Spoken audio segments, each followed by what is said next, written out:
How's it going, guys? Today we're gonna learn what a swap is. Okay, so straight out of the bat, I'm gonna go ahead and show to you one of the accounts that I have positive swaps. So the first one is Eurozar.m, which is a cent account.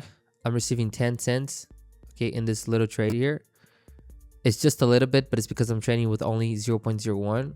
Okay, so this is the smallest volume, and well, most of my trades currently, they're positive. It doesn't mean that all of the trades that I open is just I only open through with a positive swap, and the positive swap can change to a negative swap in the middle of the trade, just so y'all know this. But I'm not gonna say a lot of things. What a swap is the amount of trades you're receiving or paying per night. So if you open a trade today, and then say today's the 12th of June, and say you're receiving 10 cents a day. If you close the trade tomorrow on the 13th, right? If you close it on the 13th, you received 10 cents. So have a positive 10 cents, okay?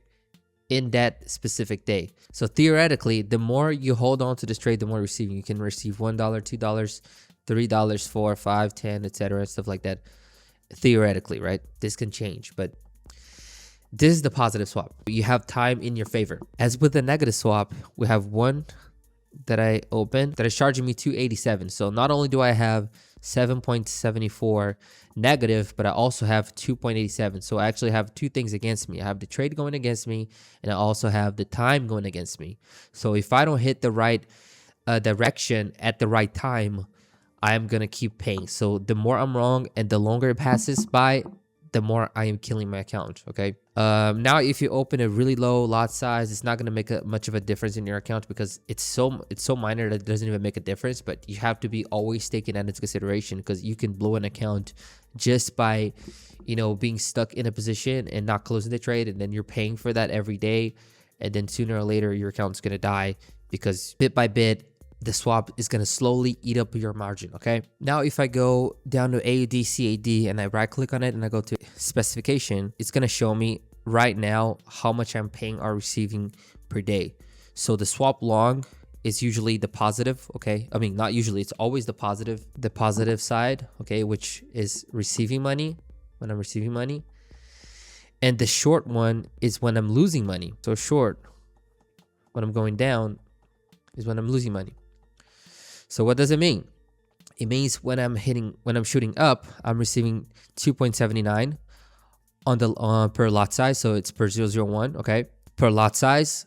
The short is I'm paying 8.12 or 8.129. Let me just put it right here. So 8.129 per lot size, which is 1. So in this daily chart, say I am long in this daily chart and I open a trade on May 2025. If I open the trade more or less here and the market went up, that means with the fluctuation of the market going up and down, I am receiving money, right?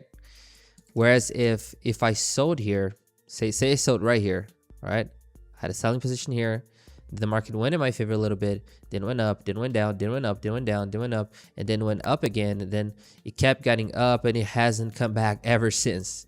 That means that from 2025 to 2026, all the way up to now, I would be losing money. 8.129 per lot size, which that varies. Okay, so every month, every week, depending on the broker as well, that varies a lot. But unless I stop the trade, if I'm not using a stop loss here, I'm actually running a serious risk. Okay, if I'm not hedging this loss with something else, I don't know, maybe you could be using another profits from other trades to cover up for that loss. Maybe you hedge the position, or maybe you just close the trade with a loss. Okay, otherwise, if you don't close the trade, you're going to be paying for the swap, and then you're vulnerable to the time. Okay, so unless the market goes down to that break even, which has to be here, you're paying every single day. And besides that, if you have a negative swap for weeks and even months, not only do you have to go back to break-even point, but you also have to be more profitable because you have now a loss from all the swaps. That's why it's a really complicated thing, guys. It's not that simple, but we're here to try to figure this market out. and understand what we're doing every day. So this was a very, very minor class on swaps. There's a lot more to talk about, but I don't want to make this video too long. The idea is just to make you learn the principles and the basics so that we can continue in this journey over time until you finally master the world of financial markets. And I hope y'all know that the swap is only for futures or margin trading, okay? Because if you own a stock, for example, and they pay you dividends, it's actually a positive swap, right? Because you're receiving every month because you're investing in a company. That's a totally different thing than Forex, okay? But it's good for you to understand the idea of the financial markets as a pizza, right? And what do I mean by a pizza? I mean that from every slice of that quote-unquote pizza, it's one thing. So in this slice here, it could be Forex, for example, okay? This other slice here could be stock. This other slice here could be crypto, for example, okay? This other slice could be bonds, etc., stuff like that. So it's already good for you to understand the financial markets as a one big thing, rather than just separating, oh, this is just Forex, this and that, because I feel like it is smart. It's only my opinion, okay, but it's smarter for you to try and understand everything so that way you can use everything as one bigger thing, right? You can use a stock to help a Forex account sometimes. You can use Forex to help a stock. You can like do this. It's like a seesaw, all right? It's like a seesaw. When something's going up, the other thing's going down, etc., stuff like that. And that's why the swap is important here, because you could pay out a negative swap using another account from a stock or from another Forex trade or from bonds or from this or from that. And it's like vice versa. Or you can receive swap from a Forex account and then pay out for a different account that's more vulnerable right now. And like you keep doing this, it's like you're playing with it, right? It's more dynamic.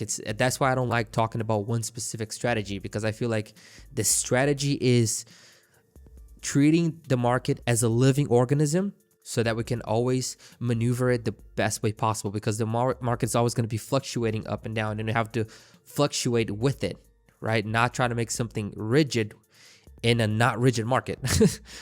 So yeah, that was the video. I hope y'all like it. Subscribe for more, and I'll see you in the next one. Bye.